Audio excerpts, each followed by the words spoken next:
வாங்க நம்ம முருகன் கதைய சொல்லுற. சூரசம்ஹாரம் என்பது தமிழர்களின் மிக முக்கியமான புராண கதைகளில் ஒன்றாகும். மேலும் முருகப் பெருமான் மற்றும் அரக்கன் சூரபத்மனுக்கு இடையேயான போராட்டத்தைச் சிறப்பிக்கும் ஒரு நிகழ்ச்சியாகும். இது முருகனின் பெரும் வீரத்தை எடுத்துக்காட்டும் கதை. கந்த சஷ்டி விழாவின் முக்கிய நிகழ்வாகவும் இந்த கதை போற்றப்படுகிறது. சூரசம்ஹாரத்தின் முழு கதை. அசுரகுலத்தில் சூரபத்மன், சிங்கமுகன், தாரகாசுரன் என 3 சகோதரர்கள் பிறந்தனர். இவர்கள் பெரிய தவம் செய்து பிரம்மாவிடமிருந்து யாராலும் அழிக்க முடியாது என்ற வரத்தை பெற்றனர். இந்த வரத்தை தவறாக பயன்படுத்தி அவர்கள் மூவரும் உலகத்தை ஆட்சி செய்யத் தொடங்கினர். தாரகாசுரன் பூமியை ஆட்சி செய்து, சிங்கமுகன் பூமியின் வடபகுதியை ஆட்சி செய்து, சூரபத்மன் தேவலோகத்தை ஆட்சி செய்தான். திவிலோகத்தில் உள்ள தேவதைகள் மிகுந்த அவமானத்திற்கு உள்ளாகினர். அவர்கள் இந்த நிலைமையிலிருந்து மீள்வதற்காக சிவபெருமான் மற்றும் பார்வதி தேவியிடம் உதவி கேட்டனர். இந்தச் சூழலை தீர்க்க சிவபெருமான் பார்வதி தேவியுடன் இணைந்து தன்னுடைய 4 திருநெற்றிலிருந்து தீயாலான பஞ்சவாகன சக்தி ஒன்றை வெளிப்படுத்தினார். இது 6 படைவீடுகளில் 6 குழந்தைகளாக உருவெடுத்து பிறந்தது.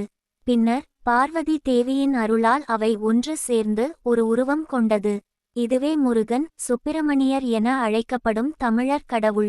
சூரபத்மனை அழிக்க குறியாக முருகனுக்கு தேவதைகளின் துணையுடன் ஒரு வலிமையான இராணுவம் உருவாக்கப்பட்டது. மேலும் சிவபெருமான் அவருக்கு வேல் என்னும் சக்தி வாய்ந்த ஆயுதத்தை அருளினார்.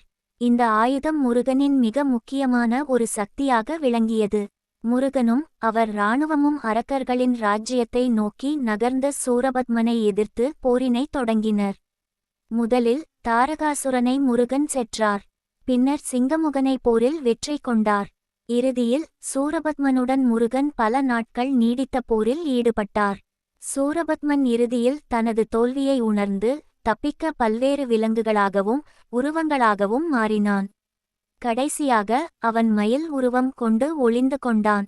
இதை புரிந்த முருகன் தனது வேலால் அவனை குத்தி மயிலாக மாற்றி தன்னுடைய வாகனமாக ஏற்றிக் கொண்டார். சூரபத்மன் தன்னுடைய உயிரை இழந்தாலும் அவன் பக்தியால் இறுதியில் மயில் வாகனமாக மாறியது. இது முருகன் அரக்கனை வெற்றி கொண்டு உலகத்தை தீய சக்திகளிலிருந்து காப்பாற்றிய கதையாகும்.